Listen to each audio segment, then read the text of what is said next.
3 जिसका नाम है properties and function of muscle. तो भाई प्रॉपर्टीज बताऊं, फंक्शन बताऊं मसल की, उससे पहले समझ लेते हैं मीनिंग क्या होता है मसल का, डेफिनेशन क्या है मसल की। तो मसल तो देखो ऑल ओवर बॉडी, हमारे सारी बॉडी पे ही है, जो भी फ्लैशी पार्ट है वो सारा मसल्स ही है। अगर मैं बात करूं प्रॉपर डेफिनेशन की, तो muscle is the tissue composed of fibres capable to effect bodily movements. यानी मसल क्या है, मसल जो है वो टिश्यू से जुड़ के बनते हैं, और वो जो टिश्यू है वो मसल के फाइबर्स जो होते हैं उनसे जुड़ के बनते हैं, ठीक है। और इन मसल से होता क्या है, मसल जो है हमें हेल्प करते हैं हमारी बॉडी को मूवमेंट में लाने के लिए। अलग अलग मसल का जो कॉम्बिनेशन है वो हमें हेल्प करता है हमारी बॉडी को अलग अलग तरीके से मूव करने के अंदर। जैसे कि अगर मैं बोल रहा हूँ चलने के लिए, तो चलने के लिए हमारी क्वाड्स की मसल यानी ये थाइस की मसल यूज़ होगी, और हमारी हैमस्ट्रिंग की यानी थाइस के पीछे वाली मसल्स यूज़ होगी, हमारे काफ्स यूज़ होंगे। तो अलग अलग मसल का कॉम्बिनेशन हमें हेल्प करता है हमारी बॉडी की मूवमेंट लाने के अंदर, ठीक है। Muscle is the body tissue that can contract and produce movement. यानी हमारी मसल जो है वो बॉडी टिश्यू से जुड़ के बनती है, जो कि कॉन्ट्रैक्ट करती है, ठीक है। कॉन्ट्रैक्शन का मतलब क्या है, अगर मान लो ये पर्सन अपने हाथ को मोड़ेगा इधर, तो इसका जो ये बाइसेप है जो अभी इलोंगेटेड है, मतलब लंबाई में है अभी, ये कॉन्ट्रैक्ट होके ऐसा ऊपर से आ जाएगा। तो ये कॉन्ट्रैक्शन हुआ है जिसकी वजह से हमारा मसल जो है, हमारा बाइसेप जो है, वो हमारा डोला जो दिखता है वो गोल गोल सा, वो हमारा मसल कॉन्ट्रैक्ट होने की वजह से दिखता है। तो ठीक है, आगे बढ़ते हैं और देखते हैं टाइप्स ऑफ मसल। तो मसल के जो टाइप्स है वो बहुत डिफरेंट है। तो मेनली 3 टाइप्स के मसल होती है अगर क्लासिफिकेशन किया जाए तो। फर्स्ट है इसके अंदर स्केलेटल मसल्स, सेकंड है इसके अंदर स्मूथ मसल्स, थर्ड है इसके अंदर कार्डियक मसल, ठीक है। फर्स्ट हम बात करते हैं सबसे पहले स्केलेटल मसल की। स्केलेटल मसल क्या होता है, इसको हम वॉलेंट्री मसल्स भी बोलते हैं, ठीक है। As the muscle are under conscious control, ठीक है। स्केलेटल मसल वो मसल है जिनको हम अपनी मन मर्जी से मूव कर सकते हैं, ठीक है। जैसे हम चाहे वैसे उनको मूव कर सकते हैं, ठीक है। तो वो मूवमेंट जिस मसल को हम दे पाए वो है वॉलेंट्री मसल्स, ठीक है। अच्छा, all the muscle attach to the bones are skeletal muscle. वो सारी मसल जो हमारी बोन पे आके जुड़ जाती है वो होती है हमारी स्केलेटल मसल्स, जिनको हम अपनी मर्जी से कंट्रोल कर सकते हैं। जैसे कि एग्जाम्पल हो सकता है इसका मेरे थाई की मसल, ठीक है, मेरे ग्लूट्स यानी मेरे हिप्स, मेरे पेक्टोरलिस मेजर यानी मेरी चेस्ट, ठीक है, मेरे डेल्टॉइड यानी मेरे शोल्डर्स। तो ये सारे वो मसल्स हैं जिनको मैं जैसे मन चाहे मूव कर सकता हूँ, ठीक है। सेकंड आता है इसके अंदर स्मूथ मसल्स। स्मूथ मसल क्या होते हैं, also known as involuntary muscles as the muscle are not under conscious control, ठीक है। यानी ये वो मसल है जो कि इनवॉलेंट्री है, ठीक है। यानी ये मूव तो हो रही है लेकिन हमारा इसके ऊपर कोई कंट्रोल नहीं है, ठीक है। ये अपनी मर्जी से मूव हो रही है। अच्छा, इसका एग्जाम्पल क्या हो सकता है, founts in the wall of intestine, blood vessels and internal organs. तो हमारे मोस्टली सारे ऑर्गन्स, हमारा इंटेस्टाइन, हमारे ब्लड जो नसें जा रही है, हमारी वेसल्स, वो, ठीक है। तो ये सारे के सारे बनते हैं हमारे स्मूथ मसल से। यहाँ पे देखो, क्या मैं अपना इंटेस्टाइन को कंट्रोल कर सकता हूँ? तो आंसर इज नो, ठीक है। वो अपने आप ही मूवमेंट में आते हैं, ओके। क्या मैं अपने किडनी को कंट्रोल कर सकता हूँ? क्या मैं अपने लिवर को कंट्रोल कर सकता हूँ? ठीक है। तो वो मूवमेंट नहीं ला सकता जिस तरीके की मूवमेंट मैं स्केलेटल मसल्स के साथ ला सकता हूँ, ठीक है। तो वो मूवमेंट कभी नहीं आ पाएगी स्मूथ मसल के अंदर, ठीक है। तो स्मूथ मसल क्या है, smooth muscles are involuntary muscle जिनको मैं अपनी मर्जी से मूव नहीं कर सकता, ठीक है। अच्छा, लास्ट आता है इसके अंदर कार्डियक मसल। कार्डियक मसल क्या होता है, it is the heart muscles, ठीक है, जो कि पाई जाती है वॉल ऑफ द हार्ट पे, रिस्पॉन्सिबल है इनवॉलेंट्री कॉन्ट्रैक्शन ऑफ हार्ट 24/7, ठीक है। कार्डियक मसल क्या मसल है, ये कार्डियक मसल मिलती है हमें हार्ट के इर्द गिर्द, ठीक है। हार्ट की जो वॉल्स होती है उसके चारों तरफ मिलती है, ठीक है। और यही वो मसल है जो कि सारे टाइम जो हेल्प करती है दिल को धड़कने के अंदर, ठीक है। ये इनवॉलेंट्री कॉन्ट्रैक्शन होता है। क्या मैं अपने दिल की धड़कन को रोक सकता हूँ जब मेरा मन करे? नहीं रोक सकता। तो ये कैसा कॉन्ट्रैक्शन है? ये कॉन्ट्रैक्शन है इनवॉलेंट्री, ठीक है। अच्छा, और ये जो है contraction through out the years by years, through out the days by days, her second her minute चलता ही रहता है, ठीक है। तो इस पे हमारा कोई कॉन्शियस कंट्रोल नहीं है। तो हमने मसल्स को 3 हिस्सों में बांटा, स्केलेटल, स्मूथ और कार्डियक। स्केलेटल जिस पे हमारा कंट्रोल है, स्मूथ जिस पे हमारा कंट्रोल नहीं है, कार्डियक जो कि हमारे हार्ट की मसल्स होती है, बस। ओके, चलिए आगे बढ़ते हैं और देखते हैं प्रॉपर्टीज ऑफ मसल। तो मसल की खुद की कुछ प्रॉपर्टीज है जो कि है फर्स्ट कॉन्ट्रैक्टिबिलिटी, ठीक है। ये मसल क्या होता है, जो भी मसल होती है उनकी एक एबिलिटी है कि वो कॉन्ट्रैक्ट कर सकते हैं, मतलब the ability of the muscle to shorten and generate force. जैसे मान लो ये पर्सन का हाथ है, अगर इसका हाथ ऐसे सीधा होता, ठीक है, तो इसकी जो बाइसेप मसल होती है वो इलोंगेटेड होती, ठीक है। लेकिन इसने हाथ को मूव करके ये ले आया यहाँ पे, जिसकी वजह से ये इसका जो ये कर्व है मसल का वो दिख पा रहा है। तो ये कॉन्ट्रैक्शन हो गया, यानी मसल जो होगी वो कॉन्ट्रैक्ट होके छोटी बन गई, ठीक है। तो इस मसल का छोटा बनना वो क्या करता है, फोर्स को जनरेट करता है। अगर इसके हाथ में यहाँ पे डंबल होता और ये मसल अगर जोर लगाती, ये वाली मसल, तो ये अपने आप हाथ मूव करके यहाँ पे ले आता, ठीक है। तो ये मसल की एबिलिटी है कि वो शॉर्टन होके फोर्स को जनरेट कर सकता है, ठीक है। सेकंड जो प्रॉपर्टी है वो है एक्सटेंसिबिलिटी, ठीक है। यानी मसल जो है वो एक लिमिटेड रिलैक्सिव एरिया से ज़्यादा एक्सटेंड हो सकता है, ठीक है। जैसे कि एग्जांपल मैं दूं, मान लो मेरा हाथ है अगर रेस्टिंग पोजीशन में ऐसी पोजीशन पे रहता है, लेकिन मैं अगर उसे स्ट्रेच करता हूँ ना तो वो और ज़्यादा बियॉन्ड चले जाता है अपनी रीच से, ठीक है। तो मान लो यहाँ तक पहुँच जाता है। तो ऐसा जो एबिलिटी है वो उसको बोला जाता है एक्सटेंसिबिलिटी, ठीक है। Ability of the muscle to get stretched और extended beyond their resting length, ठीक है। जो नॉर्मल लेंथ है उनसे ज़्यादा स्ट्रेच कर देना, तो that is extensibility. Okay, next है इसके अंदर इलास्टिसिटी। इलास्टिसिटी का मतलब क्या है, the ability of the muscle tissue to return to its normal resting length and shape after being stretch length, ठीक है। यानी हमारी एबिलिटी क्या है मसल की, कि मसल टिश्यू जो है वो अपनी पोजीशन पे वापस आ जाते हैं। अगर जैसे ये इलास्टिसिटी का एग्जांपल लो एक रबर बैंड की तरह, मेरे पास अगर एक रबर बैंड है, मैं अगर उसको खींचूंगा तो वो हो गया लंबा, ठीक है, लेकिन मैं जैसे छोड़ूंगा वो वापस छोटा सा बन जाता है, ठीक है। तो इसी टाइप की हमारी कुछ मसल भी होती है। मसल को जब हम एक्सटेंड करते हैं एक्सटेंसिबिलिटी के थ्रू, तो वो स्ट्रेच हो जाती है बहुत ज़्यादा। जब स्ट्रेच हो गई तो क्या वो अपनी स्ट्रेच ही रहेगी? ऐसा नहीं होता, वो वापस अपनी पोजीशन पे आ जाती है और ये वापस आना उसका इलास्टिसिटी कहलाता है। और लास्ट आता है इसके अंदर एक्साइटेबिलिटी। तो मसल जो है वो एक्साइटेबिलिटी है उसके अंदर एक एबिलिटी, जो कि है ability of the muscle tissue to receive and respond to the electrical stimuli from nervous system. हमारा जो नर्वस सिस्टम है, हमारा ब्रेन, हमारा CNS, वो सारा कुछ कनेक्ट होता है हमारे मसल्स के साथ। तो मसल जो होते हैं उनका क्या है, वो इलेक्ट्रिक स्टिमुलस जब मिलते हैं उनको, इलेक्ट्रिकल सिग्नल्स जो मिलते हैं हमें ब्रेन से, हमारे CNS से, तो वो हेल्प करता है डायरेक्शन देने में कि मसल को बोला उसने मूव हो। अब तो हमारे मसल हमें उस प्रकार की मूवमेंट देंगे।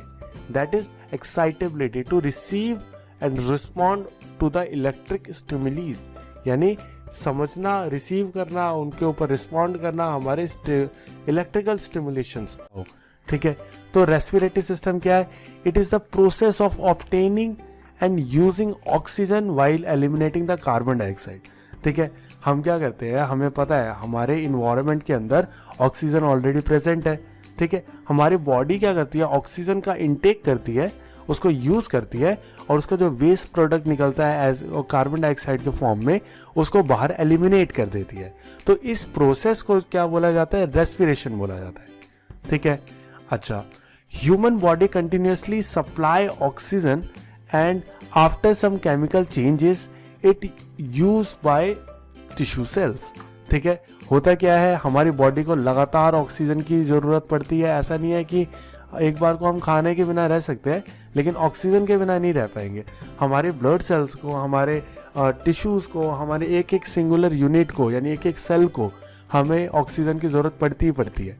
ठीक है, नहीं तो वो सेल जो होगा वो मरना स्टार्ट हो जाएगा, वो डीके होना स्टार्ट हो जाएगा। ठीक है, तो ह्यूमन बॉडी जो है वो कंटिन्यूसली सप्लाई चाहिए उसको। वो जब ऑक्सीजन को इनटेक करती है, उसके अंदर कुछ केमिकल चेंजेस होते हैं, फिर उनको यूज़ कर लिया जाता है टिश्यूज़ के द्वारा। ठीक है, अच्छा, हम इनहेल करते हैं ऑक्सीजन, यानी हम इनटेक जो करते हैं, नाक से जो सांस लेते हैं वो करते हैं हम ऑक्सीजन, और हम एक्सेल करते हैं कार्बन डाइऑक्साइड प्लस वाटर। ठीक है, जब ये होता है वेस्ट प्रोडक्ट, जो कि हमने रेस्पिरेटरी वेस्ट प्रोडक्ट है ये। ठीक है, ये है हमारा वेस्ट जो कि हमने यूज़ करा ऑक्सीजन को, और लास्ट में जो हमारा बाय प्रोडक्ट बच गया जो हमारे किसी काम का नहीं है, वो है कार्बन डाइऑक्साइड और ऑक्सीजन। ठीक है, चलिए आगे देखते हैं, हम बात करते हैं ऑर्गन्स ऑफ रेस्पिरेशन की, कि कौन कौन से ऐसे ऑर्गन हैं जो हमारे रेस्पिरेशन के अंदर यूज होते हैं। तो इसमें से सबसे पहला नंबर आता है वो है नोज का। ठीक है, तो नोज क्या होता है, nose is a smell organ. ठीक है, जो कि मेन ऑर्गन है, जो कि यूज किया जाता है स्मेल करने के लिए, ऑर्गन ऑफ स्मेल बोला जाता है जिसे। अगर मैं इसके एक्सटर्नल फीचर के बारे में बात करूँ तो नाक तो भाई सबने देखी है, क्या ट्रायंगुलर शेप्ड फ्रेमवर्क होता है इसका, जो कि बनती है बोन और कार्टिलेज के मिक्सचर से। ठीक है, अगर मैं नाक का बोलूँ, नाक बनती कैसे है, तो ये बनती है बोन से और कार्टिलेज के मिक्सचर से। ठीक है, इसकी ओपनिंग होती है, वो 2 ओवल शेप्ड गड्ढे होते हैं जिनको हम नॉस्ट्रिल्स बोलते हैं। ठीक है, जो नोज़ की ओपनिंग होती है, जो नोज़ के गड्ढे होते हैं, उसको हम क्या बोलते हैं, नॉस्ट्रिल्स बोलते हैं। उसके बाद है इंटरनल और नेसल कैविटी। तो 2 cavities are separated by partition. ठीक है, हमारे देखा होगा कि नोज़ की जो 2 होल्स है उसके बीच में एक पार्टीशन है। ठीक है, तो वो पार्टीशन के 2 नसल कैविटी डिवाइड हो जाती है। At the entrance each cavity has numerous कोर्से हेयर। ठीक है, जैसे ही हम ना उन छेद के अंदर जाते हैं तो उन छेद के अंदर हमें बाल मिलते हैं। ठीक है, वो बाल क्या है, वो है हमारे जो नोज के जो हेयर्स होते हैं। वो काम किस लिए आते हैं, वो आते हैं हमारे एयर को फिल्टर करने के। फिल्टर कैसे, जब हम सांस लेते हैं ना तो कई सारे डस्ट पार्टिकल्स भी है जो कि हमारे उसी एयर के साथ साथ आ जाते हैं, लेकिन उनस एयर को हमें क्लीन करके पहुंचाना है हमें बॉडी तक। ठीक है, तो नोज के जो बाल होते हैं वो हेल्प करते हैं उन डस्ट पार्टिकल को रोकने के अंदर और एक क्लीन एयर हमारे बॉडी के अंदर तक पहुंचाने में। ठीक है, आगे बढ़ते हुए देखते हैं सेकंड ऑर्गन जो है फेरेनेक्स। फेरेनेक्स क्या है, फेरेनेक्स जस्ट बिहाइंड नोज होता है। जैसे ये नाक है तो इसके जस्ट बिहाइंड में ये होता है फेरेनेक्स। ठीक है, ये क्या होता है, ये एक मस्कुलर ट्यूब है जो कि स्टार्ट होती है at the base of the skull. देखिए हमारे स्कल जो होता है वो ऐसा होता है कुछ, तो स्कल का जो बेस है वहाँ से फेरेनेक्स स्टार्ट होता है और ये जाके मिलता है कहाँ पे, ईसोफेगस में। ठीक है, तो ये है फेरेनेक्स। जो थर्ड ऑर्गन है वो है इसके अंदर लैरिंक्स। ठीक है, जिसको हम वोकल कॉर्ड भी बोलते हैं, जिसको हम वॉइस बॉक्स भी बोलते हैं। After pharynx the air passes through larynx जब वॉइस बॉक्स। ठीक है, जब वो एयर पास हो जाती है फेरेनेक्स से, वो जाती है लैरिंक्स पे। ठीक है, जिसको वॉइस बॉक्स भी बोला जाता है, क्योंकि यही एक मेन कंपोनेंट है जो कि वॉइस प्रोड्यूस करने में, मैं बोल रहा हूँ तो मेरी आवाज़ किस वजह से निकल रही है, केवल और केवल इस वॉइस बॉक्स की वजह से। ठीक है, composed of cartilage and consist of 2 pair of membranes. ठीक है, जो ये लैरिंक्स है ये बनता है कार्टिलेज से और इसके लिए 2 पेयर ऑफ मेम्ब्रेन्स की ज़रूरत पड़ती है इसकी लेयर बनाने के लिए। ठीक है, असली में होता है क्या है, जब हम सांस लेते हैं वो सांस जाती है इसके अंदर, तो यहाँ पे जाके ये साउंड जो होती है ना, जो एयर होती है वो वाइब्रेट करती है। ठीक है, उस वाइब्रेशन की वजह से कुछ हमारा साउंड प्रोड्यूस होता है। ठीक है, तो larynx is the main component for producing of sound. आगे बढ़ते हैं अगले ऑर्गन पे जो कि है ट्रैकिया। ट्रैकिया क्या है, ट्रैकिया एक जस्ट विंड पाइप जिसको बोला जाता है, जो कि एक ट्यूब है जिसको मैं देखो हाईलाइट कर रहा हूँ, दैट इज ट्रैकिया। ठीक है, ये ट्रैकिया काम क्या करती है, ये काम करती है एयर को ईसोफेगस से लंग्स तक पहुंचाने का। ठीक है, यानी lies in front of oesophagus and extends from the larynx. ठीक है, ये लैरिंक्स से होके पूरा हमारे लंग्स तक एयर को पहुंचाने का काम करेगी। It is divided into 2 bronchi. देखो यहाँ तक पूरी एक ट्रैकिया थी, ये डिवाइड हो जाती है आगे जाके 2 ब्रोंकाइज के अंदर, ठीक है, 1 फॉर ईच लंग, ठीक है, ये दोनों एक एक लंग के लिए, ठीक है। Wall of trachea is made up of hyaline cartilage. जो ये ट्रैकिया का जो वॉल होता है इंटरनली वो बनता है हाइलिन कार्टिलेज से, ठीक है। अच्छा, इसके बाद क्या है, the valve of prevents the food to enter the trachea. हमारा देखो याद करो, एक ही हमारे पास एक ही पैसेज है जो कि कनेक्ट करता है हमारे लंग्स को भी और हमारे स्टमक को भी, ठीक है। जब हम याद करो, हमने जब डाइजेशन सिस्टम का भी पढ़ा होगा तो उसके अंदर क्या होता था, ऐसा ही स्ट्रक्चर होता है, यहीं से कनेक्टेड रो एक जा रही होती है जो कि ईसोफेगस होता है, जो कि हमारे स्टमक में जाके मिल जाता था और यहाँ पे हमारे बाकी ऑर्गन ग्लैंड्स वगैरह ये सब होते थे, ठीक है। तो यहाँ पे मेन कनेक्टिव तो पॉइंट एक ही है। तो यहाँ पे क्या होती है, एक मेम्ब्रेन होती है जो कि जब हम सांस ले तो केवल सांस आएगी, ठीक है, वो जाएगा इस वाले पार्ट के अंदर, और जब हम खाना खाएंगे तो वो जाएगा जो स्टमक वाले पार्ट के अंदर जा रहा है उसके अंदर। तो इन ट्यूब को सेपरेट करना वो केवल और केवल उस मेम्ब्रेन का काम है। नहीं तो सोचो अगर फूड या हम खाना पीना जो खाते हैं वो हमारे लंग्स में चला जाए, ठीक है, तो कितनी दिक्कत हो जाएगी हमें। तो वो उससे फूड को प्रिवेंट करता है, एपिग्लॉटिस है जो कि टिश्यू है जो कि प्रिवेंट करता है हमारे खाने को हमारे लंग्स के अंदर घुसने से, ठीक है। नेक्स्ट आता है इसके अंदर ब्रोंकाइज। ब्रोंकाइज क्या होते हैं, ट्रैकिया डिवाइड इनटू 2 ब्रोंकाई। हमने पढ़ा था कि भाई ट्रैकिया जो होता है, जो ये ट्रैकिया है वो डिवाइड हो जाता है 2 हिस्सों के अंदर जिसको बोला जाता है ब्रोंकाई, ठीक है। अच्छा, अब इसके अंदर क्या है, the right bronchi is shorter, wider and more vertical than the left bronchus, ठीक है। जो राइट वाला पोर्शन होता है, ठीक है, वो होता है छोटा, वाइडर होती है, ठीक है, वो वर्टिकल भी ज़्यादा होगा, सीधा भी ज़्यादा होगा, ठीक है। तो लेफ्ट और राइट के अंदर एग्जैक्टली सिमेट्रिकल नहीं है, जो कि बिल्कुल एग्जैक्टली सेम होता है वैसा नहीं है, ये दोनों अलग अलग फीचर्स है दोनों के, ठीक है। नेक्स्ट है क्या, bronchi enter the lungs and divide into smaller branches.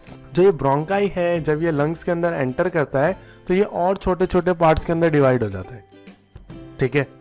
आगे देखते हैं, आगे है हमारे पास डायफ्रैग। डायफ्रैग का मेन होता क्या है, ये जो लंग्स के नीचे ये जो लाइन सी है ना, ठीक है, ये जो कर्वी से एस शेप्ड है, ठीक है, इसको बोला जाता है डायफ्रैग, ठीक है। डायफ्रैगम का काम क्या होता है, a sheet of internal skeletal muscle, ठीक है। याद करो उन कहानियों को, पुरानी वाली कहानियों को, उसके अंदर हमने क्या देखा था, क्या सुना था। उसके अंदर हमने सुना था कि भाई मसल होती है 2-3 टाइप की, एक होती थी स्केलेटल मसल, एक होती थी स्मूथ मसल, ठीक है, जो कि इनवॉलेंट्री होती थी स्मूथ मसल, और जो ये स्केलेटल मसल होती थी ये तो वॉलेंट्री होती थी, ठीक है। अब देखो ये जो मसल है, अगर ये स्केलेटल मसल है तो ये तो वॉलेंट्री होनी चाहिए। वॉलेंट्री का मतलब कि हम इसको अपनी मर्जी से मूव कर सकते हैं। तो क्या हम डायफ्रैग को अपनी मर्जी से मूव कर सकते हैं? हाँ, बिल्कुल कर सकते हैं, ठीक है। Lies at the bottom of the rib cage separating the heart, lungs and ribs from the abdominal cavity, ठीक है। हमारा जो हार्ट होता है वो होता है यहाँ पे, हमारे लंग्स होते हैं यहाँ पे। तो ये जो डायफ्रैगम है ये क्या करता है, ये डिवाइड करता है हमारे पूरी चेस्ट कैविटी को, अलग करता है हमारे एब्डोमिनल मसल्स के साथ, ठीक है। उन दोनों को सेपरेट करने का काम करता है डायफ्रैगम, ठीक है। Plays an important function in respiration, ठीक है। ये डायफ्रैगम जो है ना, इसका बहुत इंपॉर्टेंट रोल है भाई रेस्पिरेशन के अंदर। अब वो क्या रोल है, कैसा रोल है, वो हम थोड़ी देर में है ना इसी वीडियो के अंदर हम आगे देखेंगे, ठीक है। Its contraction lead to the increase in the volume of thoracic cavity and the air is drawn into lungs. देखो असली में होता क्या है, ये है पूरा मैकेनिज्म का पॉइंट। ये मैकेनिज्म के अंदर पढ़ेंगे, थोड़ा सा इसके लिए आपको वेट करना पड़ेगा। चलिए हम वीडियो में आगे बढ़ते हुए देखते हैं। नेक्स्ट है इसके अंदर लंग्स। जो लंग्स है वो मेन वाइटल ऑर्गन है रेस्पिरेशन का, क्योंकि सारा का सारा जो प्रोसेस है वो इसी के अंदर होता है। ये असली में होता कैसा, ये बहुत स्पॉन्जी नेचर का होता है, पिंकिश कलर का होता है ये ऑर्गन। लेकिन अगर आप दारू सिगरेट पीते हो तो क्या होगा, अगर आप टोबैको का सेवन करते हो और ये धुएं के छल्ले उड़ाते हो तो ये क्या होगा, ये पिंकिश नहीं रहेगा, ठीक है, ये हो जाएगा ब्लैक कलर का, ठीक है। तो मत पियो, ओके। आगे है राइट लंग है 3 लोब्स और लेफ्ट लंग जो है तो उनके पास होते हैं 2 लोब्स। यानी जो हमारे जो लंग्स है ना वो 2 पार्ट्स 3 पार्ट्स के अंदर डिवाइडेड होता है, ठीक है। तो उसको 2 लोब्स 3 लोब्स बोला जाता है। तो राइट लंग जो होता है वो 3 फेजेस के अंदर डिवाइड होता है। जो लेफ्ट लंग्स होते हैं वो 2 फेज के अंदर डिवाइड होते हैं. Each lobe enters a lobule and is divides as subdivided and its wall become thinner and thinner. ठीक है, असली में होता क्या है, लोब जो होंगे वो और उसमें चल जाएगा और वो डिवाइड होते होते चले जाएंगे, छोटे छोटे छोटे थिन होता चला जाएगा जब तक वो बिल्कुल डिमिनिशेबल जैसा ना हो जाए. ठीक है, तो इतनी लेयर्स के अंदर पूरा बना होता है. तो लंग क्या है, बहुत इंपॉर्टेंट ऑर्गन है हमारी बॉडी का. ठीक है, आगे है हमारे पास टाइप्स ऑफ रेस्पिरेशन. ठीक है, हमने देख लिया रेस्पिरेशन क्या होता है, हमने देख लिया कि कौन कौन से ऑर्गन्स के यूज होते हैं रेस्पिरेशन के. अब हम बात करें टाइप्स ऑफ रेस्पिरेशन. ठीक है, तो फर्स्ट है इसके अंदर एक्सटर्नल रेस्पिरेशन और सेकंड है इसके अंदर इंटरनल रेस्पिरेशन. तो एक्सटर्नल रेस्पिरेशन का मतलब क्या होता है, तो एक्सटर्नल रेस्पिरेशन का मतलब है, external respiration means gas exchange across the respiratory membrane in the lungs. ठीक है, तो इसके अंदर केवल और केवल ये बात करता है कि भाई हमने जो सांस ली, जो हमारे अंदर एयर गया वो हमारे लंग्स तक गया, बस वहाँ तक की बात करो.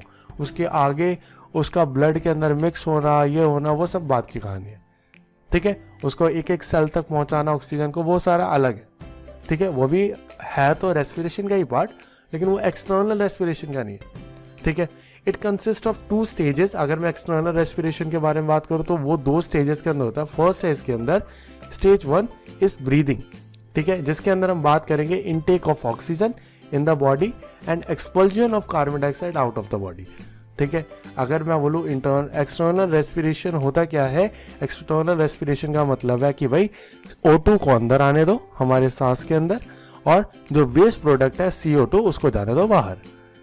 ठीक है, तो that is external respiration. Stage 2 क्या बोलता है, exchange of gases between blood capillaries and alveoli of the lungs. ठीक है, एक्सटर्नल रेस्पिरेशन क्या बोलता है भाई, ऑक्सीजन का एब्जॉर्प्शन का काम किसका होता है, एलोविलीज का. ठीक है, और कार्बन डाइऑक्साइड को भी एब्जॉर्ब करने का काम क्या होता है, एलोविलीज का. ठीक है, तो जब यहाँ पे एक्सचेंज हो रहा है ब्लड कैपिलरीज के साथ, तो वो जो मेन कंपोनेंट है वो सारा भी इंक्लूड होता है एक्सटर्नल रेस्पिरेशन के अंदर. ठीक है, नेक्स्ट है इसके अंदर O2 passes through the membrane taken up by hemoglobin and being carried away to the heart. ठीक है, जो यहाँ पे जो भी ऑक्सीजन जो ब्लड कैपिलरीज पे आया, वो जो है ऑक्सीजन वो लेके जाएगा हमारा रेड ब्लड सेल और लेके जाएगा उसको हमारे हार्ट तक. ठीक है, heart pumps the blood through out the body. अब जो हार्ट के पास जो अगर ब्लड आ गया है तो हार्ट क्या करता है भाई, पंप कर देता ब्लड को, भगा देता सारे ब्लड को. ठीक है, और in the same way CO2 pass out of the body. तो ये है पूरा प्रोसेस ऑक्सीजन आने का. सेम इसी तरीके से कार्बन डाइऑक्साइड भी हमारे बॉडी से बाहर निकलता है. ठीक है, मैंने क्या बोला, ब्लड सेल्स जो पंप कर दिया था वो वापस आएगा ब्लड हार्ट के अंदर, फिर वो जाएगा वापस से उसी कैपिलरीज वाले पोर्शन के अंदर जहाँ पे एलोविलीज होंगे, वो कार्बन डाइऑक्साइड को अब्जॉर्ब कर लेंगे, फिर वही सेम पैसेज से होके जो भी हमने ऑर्गन्स पढ़े वहाँ से निकल के हमारे माउथ से बाहर आ जाए. ठीक है, तो दैट इज पूरा जो है ये है एक्सटर्नल रेस्पिरेशन. अगर मैं बात करूँ एक्सटर्नल रेस्पिरेशन, तो इसका जो होता है, सबसे पहले हमारे पास थी एयर जो कि गई हमारे नोज के अंदर, जहाँ पे हमने देखा भाई फिल्ट्रेशन वगैरह होगा हमारे जो नाक के अंदर जो बाल होते हैं उनसे, ताकि कोई डस्ट पार्टिकल ना जाए. उसके बाद जो एयर होती है वो चली जाती है हमारे ट्रैकिया के अंदर, और ट्रैकिया जो होता है वो आगे पास ऑन करता है और पहुँचाता है उस एयर को ब्रोंकियल ट्यूब्स के अंदर. ठीक है, याद करो जो 2 के ट्यूब्स के अंदर डिवाइड हो रहे थे. ठीक है, वहाँ तक पहुँच गया. अब वहाँ तक पूरा क्या पहुँची है, एयर पहुँची है, ऑक्सीजन नहीं पहुँचा है, एयर पहुँची है. ठीक है, एयर का कंपोनेंट होता है ऑक्सीजन और उसके साथ बाकी गैसेस भी होती है. ठीक है, नेक्स्ट है इसके अंदर ब्रोंकियल ट्यूब्स के बाद जो होता है वो पहुंचता है एलोविलीज तक, जहाँ पे ऑक्सीजन को एब्जॉर्ब कर लिया जाता है. ठीक है, और वो पहुंचाया जाता है हमारे पल्मोनरी कैपिलरीज तक, जिसको ब्लड कैपिलरीज भी बोल रहे थे. ठीक है, कैपिलरीज तक जब पहुंच गया है ऑक्सीजन, कैपिलरीज से निकल के ऑक्सीजन जो है वो पहुंचता है ब्लड के अंदर, वहाँ पे मिलता है उसे हेमोग्लोबिन. हेमोग्लोबिन ब्लड के अंदर तैर के उसको पहुंचाते हैं कहाँ पे, हमारे हार्ट तक.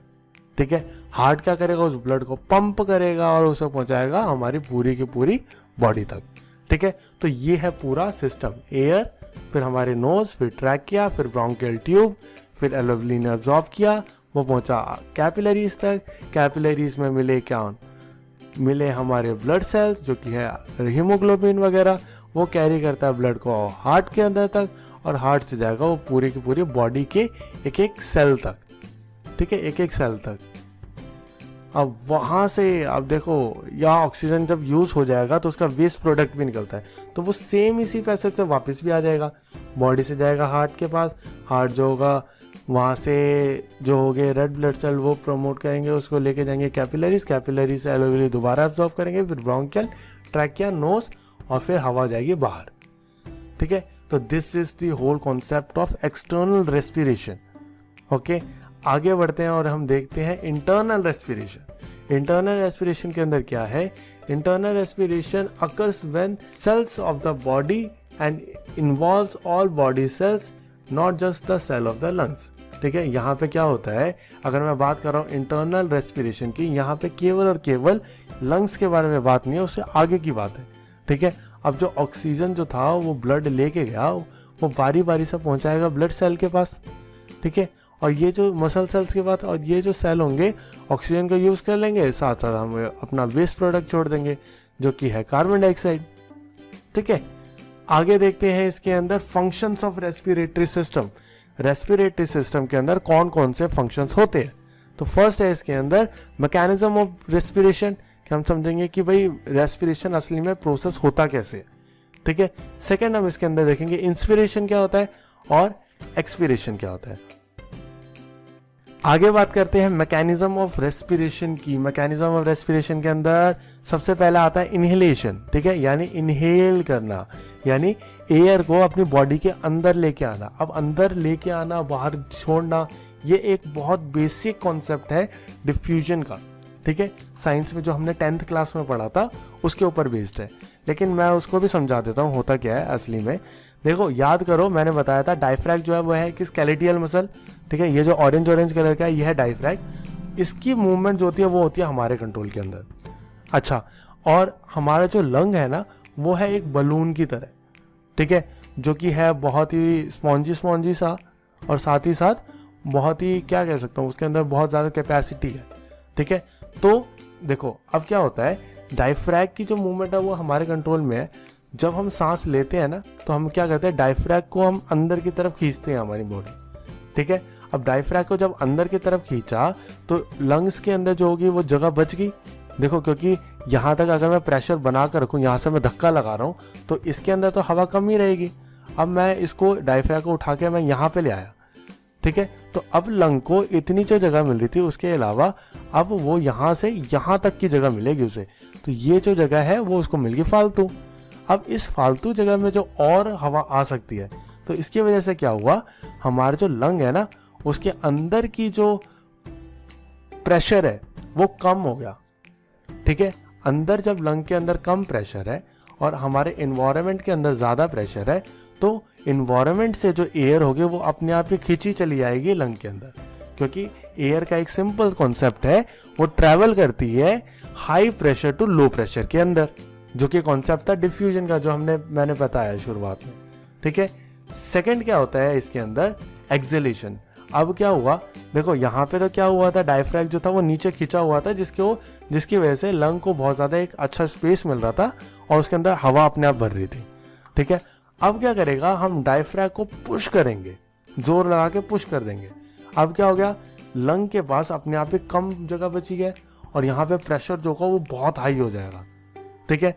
अब इन्वायरमेंट के अंदर कम प्रेशर है, हमारे लंग के अंदर ज़्यादा प्रेशर है, तो प्रेशर का एक सिंपल सा रूट है क्या, कि वो जो है ट्रैवल करती है point of high pressure two point of low pressure. तो लंग के अंदर जब हाई प्रेशर है तो वो बाहर भागेगी यहाँ से और जाएगी कहाँ पे, एटमॉस्फेयर के अंदर, ठीक है। तो इनहेलेशन और एक्सहेलेशन क्या होता है समझ आया, यही है इसके अंदर मेन कहानी, ठीक है। आगे बढ़ते हैं और देखते हैं इसके बारे में इंडिविजुअली अगर मैं बात करूँ, इंस्पिरेशन को ही हम बोलते हैं क्या, इनहेलेशन, ठीक है। और भी है इसके बहुत सारे नाम। जब हम सांस लेते हैं ना, जब हम इनहेल करते हैं किसी भी एयर को, तो क्या होती है, हमारा जो ये रिब केज है, हमारा जो ये है, ठीक है, कभी एक जोर से सांस लेके है ना खींच के रोकना, तो पता चलेगा तुम्हें क्या, हमारी जो चेस्ट कैविटी होती है ना, जो हमारा चेस्ट होता है वो फूल जाता है, ठीक है। हमारे जो रिब्स है, हमारे जो स्टर्नम है, ठीक है, ये जो हड्डी है, ठीक है, ये जो रिब केज है, ये भी क्या होता है, ये भी बाहर की तरफ मूव करने लग जाता है हर डायरेक्शन के अंदर, यानी इसका भी साइज होता है वो बड़ा हो जाता है। ठीक है। Width of the chest increases, हमारे जो चेस्ट का साइज होता है वो भी बड़ा हो जाता है जब हम सांस लेके भर के अंदर बहुत साइज रख लेते हैं। ठीक है। अब क्या होता है, इंस्पिरेशन करने के लिए यानी इनहेल करने के लिए जो डायफ्रैग है वो डाउनवर्ड मूव करता है, जैसा कि हमने बात करी। ये जो डायफ्रैग है ये नीचे की तरफ आएगा और लंग के अंदर उसको और जगह देगा ताकि उसके अंदर और ये प्रेशर को कम कर पाए। जब लंग का प्रेशर कम हो जाएगा तभी बाहर की हवा अंदर आएगी हमारी बॉडी के। ठीक है। डायफ्रैग के नीचे आने की वजह से क्या होता है, थोरैसिक कैविटी यानी जो इसके अंदर की जो कैविटी है, इसके अंदर जो जगह है वो बढ़ जाती है। ठीक है। तो उसकी कैपेसिटी जो है वो इंक्रीज हो जाती है। ठीक है। Air pressure with in alveoli reduces, हमारे जो लंग के अंदर जो एयर प्रेशर है वो रिड्यूस होता है और वो जो है हमारे जब एटमॉस्फेयर से भी रिड्यूस हो जाता है तो बाहर की जो एयर है वो एल्वेओलीज के अंदर अपने आप ही आ जाती है। ठीक है।